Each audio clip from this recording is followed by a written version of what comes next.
welcome inside the locker room here on Smooth 98.1 Smooth Breakfast with Mairo-Ese. And Valentine. And it's a feel good Friday. So excited. The weekend is here, and this is your official weekend starter. Hello, Tega. Good for Lagos. Wow, did you just do that? What can I say? It's the NBA playoffs. Even they know. Do they expect me to be awake? I don't think so. Well, that's Tega welcoming you with a yawn, just to show that she's been working really hard, watching the live playoffs for your sake. Well, you can follow Tega Tiger Supreme, like I like to call her, on Twitter at Tega Supreme, or follow the work she's doing with Ladies in Sports at LIS International. Well, you can follow us at Smooth981 FM on Twitter. Use the hashtag LockerRoom981. And if you'd like to see Tega dancing, you can check her out. Yes, watch on YouTube. Just type Smooth 981 FM Lagos in the search box and you'll find us. You can also leave a message on that platform. Also send messages through WhatsApp to 0809-444-0981. Let's dive straight in. So Raptors take NBA Finals opener, beat Warriors 118-119. Yay, Pascal Siakam. I'm sorry, I had to be excited, Tega. Remember we had a discussion about this. Pascal Siakam scored a playoff career high 32 points. And the Toronto Raptors won the first NBA Finals game played outside the US, beating the Golden State Warriors 118-109 on Thursday night. Yeah, I've said Golden State Warriors in 5. This is their one. So they should hug it, they should celebrate it, they should dance with it, or dance to it, because that's it. Okay, but it was a great game. It was literally defend your territory from the minute it started. So you get into, and they do this in most arenas. So you get to the court, and there is the T-shirt they want you to wear with the message they want you to have on your chairs. So you get there, and with the North, it's just a T-shirt is waiting for you. So whatever you wore, take it off and put on the message, so that the hall has one color. It has the fans, and every time the players look up, that's what they see. So if the players are at home, like if you're a Raptor player, you look up and you see support. If you're a Golden State Warrior player, you look up and see enmity. So just go. Do you know what this reminds me of, Tega? They just remind me of Leicester. And whether you say they'll never win again or not. No. This is not close to Leicester. Why is it not close to because this has been coming for a while. Leicester came suddenly, like nobody saw it. It wasn't happening. I remember though, on Wednesday, you didn't give them much of a chance of winning. They're not winning. This is just one game in 7. Yeah, it's the best they of. won this game. Yeah, I said Golden State Warriors. Give it to them, I said Golden State Warriors in 5. All right. Which means that they are going to win one game. So they've won their one game. But let's applaud them for this game, because it wasn't an easy fight. I think for again, Steve Kerr, the way you see Steve Kerr's team, and we hear a lot about them on the offense, but basically it starts, whatever Steve Kerr does, it starts on the defense with the Golden State Warriors. And yesterday, defensively, they were found wanting, and because they didn't have that foundation of a good defense, then their offense struggled. And so on every, they didn't know who was taking on whom, and that was the problem with the matchups. Who should play against whom, who should mark this person, and who should be with that person. And that was the beginning of the problem. That's why Siakam had all game to do what he liked. I think Kawhi was the person that they were putting an eye out on and saying, okay, we have to stop Kawhi. Then they tried to stop Kawhi, but Siakam was like, hey, I'm here and I'm going to score 32 points. And that's how he dropped it like it was hot. But that was where the problem was. So this game 1 has given them like a look in on what the series is going to be like. It doesn't mean that's exactly the same way that Raptors played yesterday, the same way they're going to play the next game, but it gives the Golden State Warriors a look in. And you have to remember, the Golden State Warriors have been vacationing. On a mini vacation. They haven't been in competition mode. And the Raptors came in from one fight into this dogfight. So there's a little bit of an advantage. I still think the Golden State Warriors are taking this. But let's see how they play in game 2. Again, game 2 is going to be on the Raptors home court. So good. So let's see Good how for it turns them. out. Yeah, and then we've already seen, and then Drake, of course. He was there. Yeah, he like wore the jersey of Steph Curry's father. Steph Curry's father used to play for the Raptors years ago, and he didn't just wear any jersey; it was an autographed jersey. Yes. Like, this is the man's original jersey. Steph walked up to him at some point during the game. Yeah, but and no, he but picked up the link on his head. And then later went on Instagram this morning to say, he's auctioning Steph Curry's links. The links found on eBay. So mischievous. it's just it's the craziest thing. Like, Drake is having the best time of his life. I know. Center of attention. Anyway, this one's about Nigeria now, so let's focus on this. Nigeria fought from a goal down to draw 1-1 with Ukraine in the FIFA Under-20 World Cup at the Bielsko-Biala Stadium on Thursday night. With the result, Nigeria finished third in Group D with 4 points from 3 games, and the Paul Aigbogun boys advanced to the round of 16 as one of the 4 best third-placed sides, or best losers. Yeah, it was it hasn't been a very convincing. Let me use nice words today. It hasn't been a very convincing performance by the Flying Eagles. They haven't showed up when they needed to. Yesterday was another example of how teams can come out and beat you. Like, Ukraine had done most of their work. Yesterday they were playing for top of the group spot, and they came out in the game. They made a few changes to get some other players to get a feel of the competition, but they came out of the game to try and get a result just to get to the top of the group. Nigeria, on the other hand, needed to fight like they were in a doghouse, knowing that USA was playing against Qatar, which is basically like 3 points guaranteed. So Nigeria had to come out from the blast of the whistle. Unfortunately, they didn't do that. Yes, they did create a few chances. Yes, they got a penalty in the first half that they missed. And then they were lucky enough to get a second half penalty again, and then they scored that one. The same guy that missed the first half penalty took the second one. I remember him standing up, because my estate is just crazy. So I remember him missing the first penalty, and then when they gave the second penalty, he stood in front of the ball. And everybody on the estate, the reason I knew it was Tijani that was standing in front of the ball. No. Everybody on the estate was shouting, "No, come on there!" That was just that was it. But he stepped up and he scored the second one. Nigeria created a few chances, but they're not clinical, and you can tell there's a struggle. And I don't think it's only from the bench, which is Paul Aigbogun. I think it's also from the players, their decision making, sometimes the way they run without or they move without the ball, and that's where the problem is. But you look at these guys and you say, okay, this is the future of the Super Eagles. Can I be hopeful? The answer is no. Yeah. All right. Okay. Thank you very much for that very optimistic outlook. Going to tennis now, Simona Halep and Serena Williams reached third round at Roland Garros. Now, defending champion Simona Halep made it through to the French Open third round, where she joined 3-time winner Serena Williams.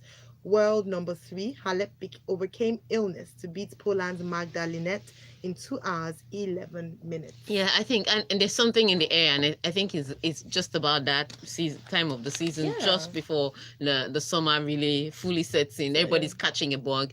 And Kiki Bertens started her match, and then she had to end it. She had to retire because she was ill. So you see some players. Nishikori actually did look like he was ill too. So you see some players that come on court and they're struggling with something. And Simona Halep is one of those. But Simona Halep is the kind of she's yes, for somebody that has such a quiet disposition. She has more aggression in her than somebody in Lagos Island. Like, it's a totally different kettle of fish when she gets on the court with a racket. And she dug deep and managed to get this fight. Lynette didn't make it easy for her, especially in the second set. But she survived. She survived that and was able to win her match. My problem with Simona Halep is that she's spending with the illness and with all. She's spending so much time on court, and sometimes those things tell later if they make it to into the second week or deeper into a tournament, those things kind of tell on the body. Yeah. Same thing, I think, with Naomi Osaka.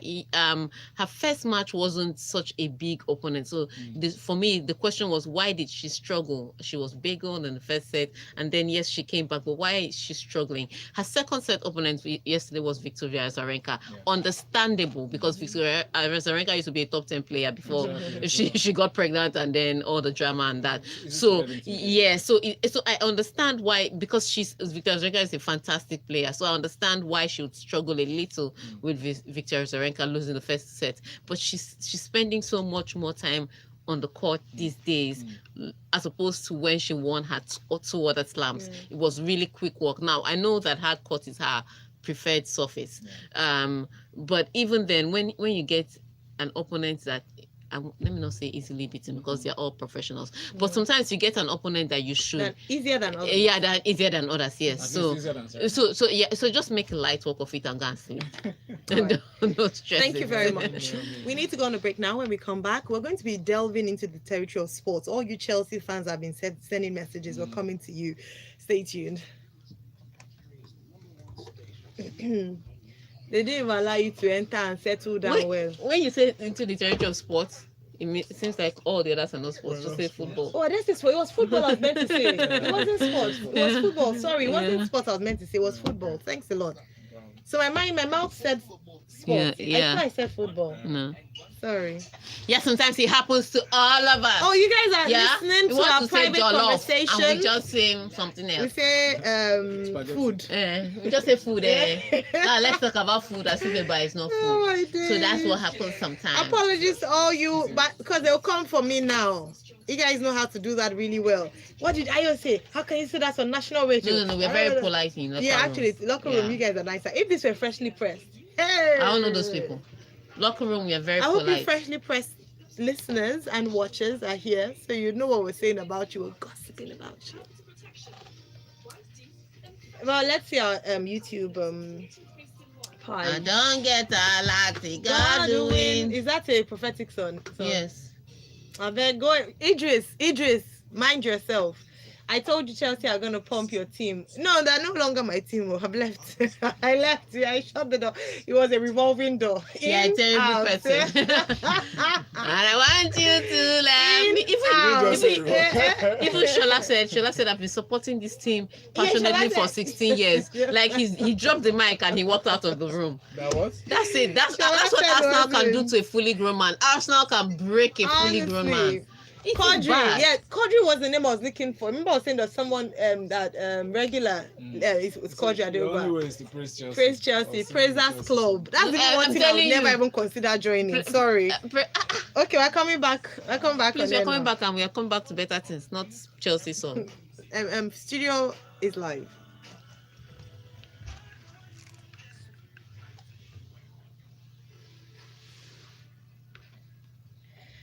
Oh yes, we love Smooth 98.1. Welcome back. It is Smooth Breakfast here, Locker Room, and Tega Supreme is in the studio.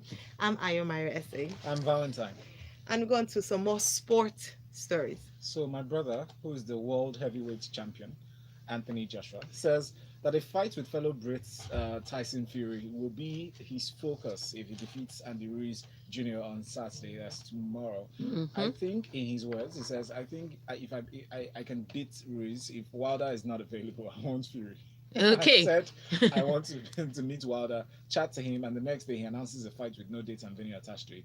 I still say there is hope, but I think the next person I want then is Fury. I like how he picks them. Yeah, I think I don't think this one he's picking them. I think they are being chosen for him based on what is happening right now in the boxing world. So the question is how well can he stand in the ring if he's against a Fury or a Wilder, and those questions became even more pertinent, especially after the fight between Fury and Wilder, and then that knockout with Wilder in one set, the first round. In the first round, so that became more pertinent, and I think ultimately it is all the chats of, that are on social media, and in the press conferences that are pushing him to say, Yeah. you know what, okay, I ultimately have to take, I can't avoid it, I have to take this fight.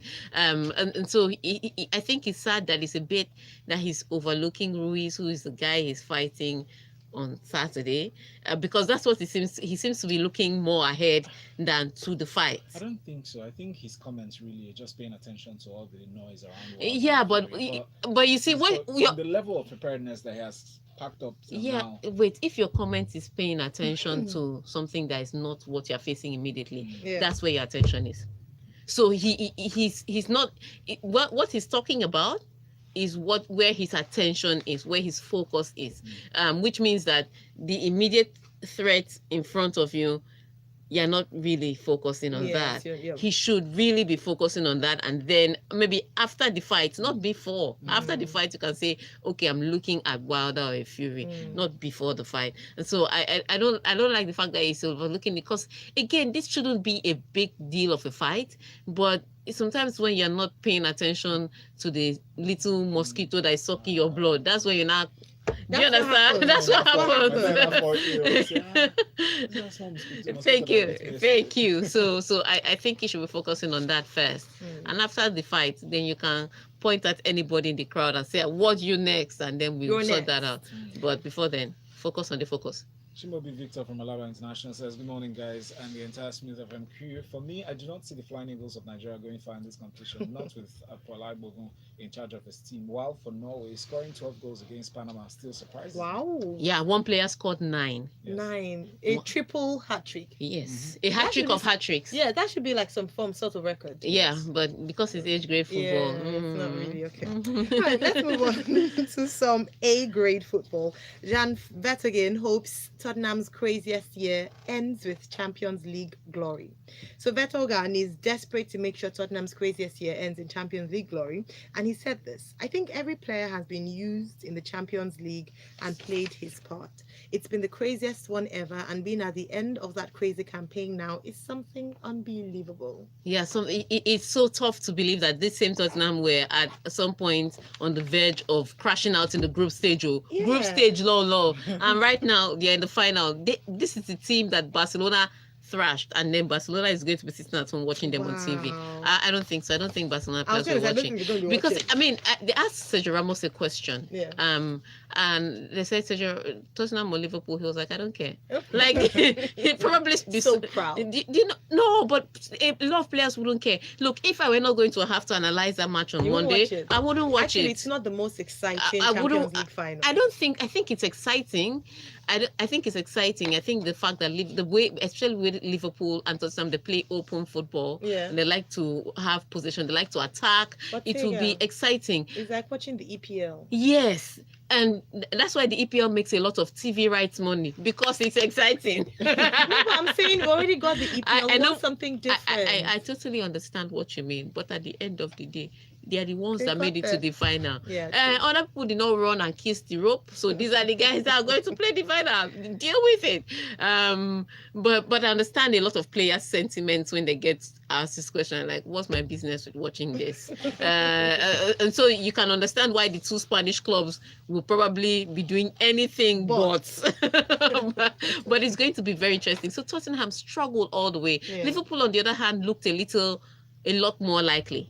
A lot more likely, but when they got to the bus stop for Barcelona, that was where some questions were asked. And if Barcelona would have showed up maybe in the second leg with 1 or 2 goals, not those, they didn't tell you to win the match at Anfield, just score. It would have been a different kettle of fish. However, they kept believing, they dominated, they won that important match, and it has brought them to this final day. So having been here last year, this is an opportunity for redemption. There's so many players are saying, you know what, we cried last year, we cannot cry again this year. On the hand of Tottenham, they had no expectations but they are the king's table. Yeah. They are going to eat fat. Wow. so Very well. it sets up for a really interesting one. Both teams are going to be nervous because of history. Yeah. We are known to be chokers on the Tottenham side. On Liverpool side, we were here last year, and this will happen. So there's going to be some nervousness, especially in the first half. But eventually, I'm sure that a befitting winner of the Champions League will come out. And the biggest winner so far, win or lose for either one of the clubs, is the EPL. TV rights money have gone up. That's all I can say. But Victor Osai wants to know. He said I should ask you that the player that scored the hat trick of hat tricks, how many balls is he taking home? 1 or 3? A question. He took. I saw him hold only one, but I don't know if they will give him. No, for what? Age grade football that they're looking for ball. Arsenal fans, how's market today? So Arsenal manager Unai Emery has suggested that some players will have to leave the club following the 4-1 loss to Chelsea in Europa League final in Baku.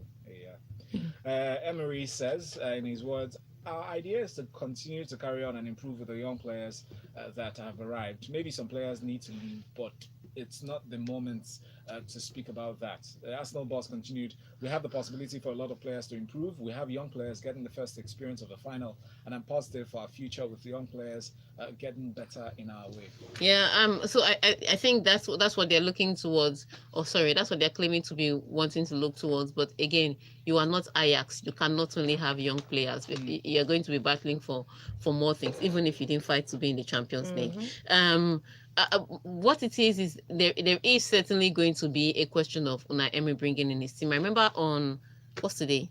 Today's Friday. Friday. I remember on Wednesday, I had said that Unai Emery has been here. He's won the Europa League. But the question is this the team that he can use to win?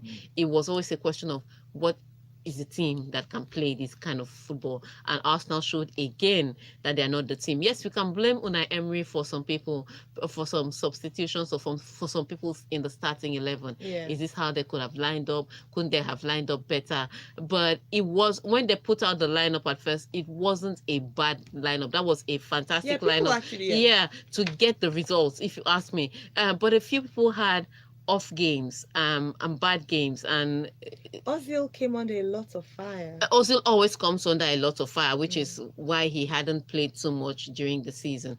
But towards the end of the season, he started picking up a little. Again, in another big match, he disappeared, and that's where the question is: if you are out of form for a bit, is one thing, but if in every big game you consistently become the invisible man, then we have to wonder where is the Ozil that played at Real Madrid under Jose Mourinho, and that's the Ozil people are looking for, but that's what the Ozil Arsenal probably paid for, but they can't get it out of him. And so a few players had a bad game. Maitland-Niles had a horrible second half. All the goals, apart from the first goal, literally came from his angle. He made mistakes every 2 minutes, and so he had a bad second half, and it was a bad second half at the front time, because one goal after the other, it didn't just make any sense. So for Unai Emery, he's going to have to look for that team that could dig deep and fight, and that doesn't look like this Arsenal. So there's going to be a few changes and hopefully a few buys. But when again I saw the budget that they gave him, I mean, if you're competing with Chelsea, Manchester United, it's not 40 million now. We're talking more in terms of 400 million. But that's always been a challenge with Arsenal with regards to now you know that Wenger wasn't the money. problem. So perhaps and don't be saying Wenger out again. All right, just very quickly, let's touch on this since it's still in line. Eden Hazard, I think it's a good buy, says Chelsea forward. So he suggested that he had played his last game for the club after his 2 goals helped the Blues beat Arsenal 4-1 in the Europa League final. Yeah, and that's interesting, because a lot of people saying, there are a lot of questions surrounding him, and I know that if Real Madrid comes for me at this time, I'm going. Like, it's not negotiable. But I think he really wanted to win this trophy so that he will leave on a good note. Yeah. And it was a fantastic way to end the Europe, scoring I think it was a hat-trick in the final. It was a hat-trick or a brace in the final. Fantastic. It was 2 goals and an assist. And it was a fantastic display, the way he showed up, the way he played. He did everything. He dropped it on the floor and said goodbye. You know how the relationship is over, let me just buy you brand new car, pay the house rent, and I'm off. That's exactly what he did. And it's not, you can't question him, you can't fault him. He has given Chelsea what he had to give, and now he's going to look for, he will say he's going to look for a new challenge. Well, I know he's going to look for higher money. End of discussion. And he has ended. So let him go if he has to go. Yeah. Clubs, Eden Hazard has sent in his letter of resignation. Now people can woo him and pay the money and take him. Goodbye, Eden Hazard. You did a good job of shutting Arsenal out of the Champions League. Yes, shut them out of top 4. Then they gave them back door to enter through Europa. Shut them out Very again for sad good and measure. awful. Please don't remind us no fans are listening. The real Right. Korean sent in a message. It says Baku in English means wind pounded city. For Ew. instance, Chelsea, Baku, as Arsenal. People are mean. All right, we're coming back for some more football banter after this break. Don't go anywhere. It's absolutely hilarious. Stay tuned. People are just going off. Few people are just wicked. Wicked sets of people. I need to sort myself out. I should have gone to Toronto. Why didn't you go? I don't have that money. Yeah, I don't have money. I'm struggling. People should have taken me to Toronto. Don't you didn't you send an email now? It's To a who? fact she's more than able. Eh? It's more than able. I don't want to. Let's not have that. He is Let's not have that able. conversation on camera. I will brush her later. Later, after the show. If you need to make calls, you have to spend more to buy airtime, right? No, not really.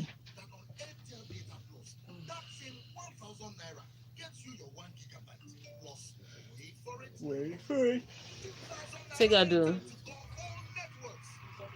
I don't know what it is. My phone is updating all updates. Yesterday I was out all day. And dial *154. And then instead I of had a car and a driver. Wait, see beating. I've never seen such a hustle. Then I got into the car and the driver put on the AC. Then I said, Jesus, what manner of suffering is this? Code to code. I'm like, dude, did you not just see that the rain Can't you see? Can't you see that it's pouring?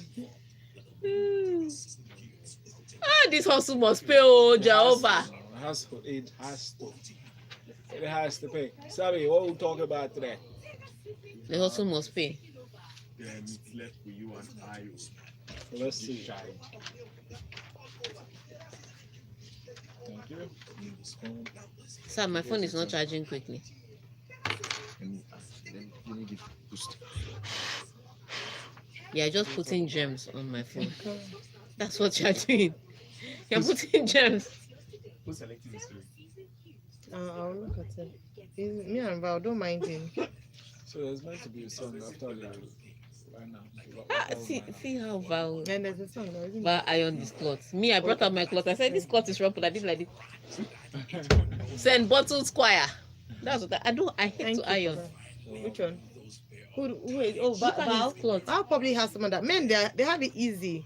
Their clothes are usually starched, ironed, and then they hang it. No. I'm sorry, I ironed it this morning. Are you serious? Yes, this What is time do not. you wake up?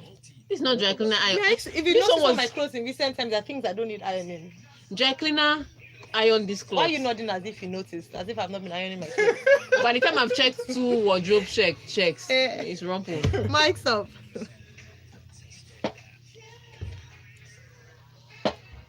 You heard Sammy? Don't touch that dial. It's the locker room here on Smooth 98.1, part of Smooth Breakfast with Mairo-Ese. And Valentine who? And joining us as always, our sports analyst aficionado, aka Tega Supreme. Take a tiger. Now, Confederation of African Football (CAF) President Ahmad Ahmad said a special committee has been set up to deal with security concerns at the African Cup of Nations in Egypt next month. At least 17 people were injured when an explosion hit a bus carrying mostly South African tourists in Cairo 10 days ago. The rudimentary device, containing nails and pieces of metal, detonated on the perimeter of the Grand Egyptian Museum.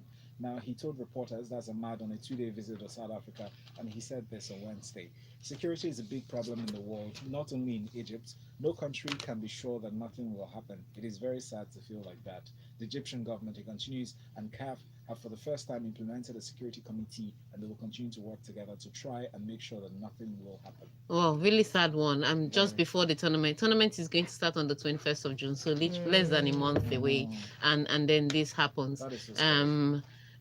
and so I just hope the culprits are caught. For me, that's Yeah. usually always the prayer. But the important thing is that this has happened, and the government is looking into it, knowing that they're going to have visitors from all around the world. So the government is looking into it and seeing how they can increase and improve security measures surrounding the AFCON, because that's that's the it's a biggest big tournament on the continent. continent, yeah. So they have to protect that. But sad one. Let's see how our CAF works it out. All right, let's quickly rush through some messages. Lukman from Djibouti sent in this first one. He says, "I'm sure Tega is not going to break our hearts this morning like Arsenal. Tega, you are the one for us." I think you're the one who's breaking hearts. Emeka says, congratulations, Tega. Chelsea proved a bitter point to Arsenal. No more gara to Chelsea. And Farago says Chelsea served Arsenal some proper banku. Baku. Okay. All right, so Ogo here says, so if Tottenham win this UCL now, Harry Kane will now lift it. See, Queen Eliza will run with sword to Madrid and slay Kane with knighthood. So you mean Wanyama will now be UCL winner? What's Wanyama? Wanyama, he's a footballer from Wanyama. Kenya. Oh, all right, Is Wanyama. it Kenya or Senegal? I can't remember. Okay, then that makes me want to support Tottenham. At the end. Congratulations to Chelsea from Zizi Classic. It says, I wish Tottenham Hotspur the very best of luck tomorrow. I predict the game to finish 3-2 in favor of Spurs. All right, that's all we can take this morning. But thank you very much indeed. And for all of you saying I should sing in support of Chelsea to forgive me. No way. I'm back to Manchester United. Who's Arsenal? I don't know them. Wow. You can find Tega Supreme on Twitter. You can also find out the work she's doing with Ladies in Sports, LIS International. There's something happening in June. So Yeah. watch out for that one. All right, Lagos, we're here. We're still here, Valentine and myself. Yes. And it is a Feel Good Friday. So something exciting for Lagos Talks 981.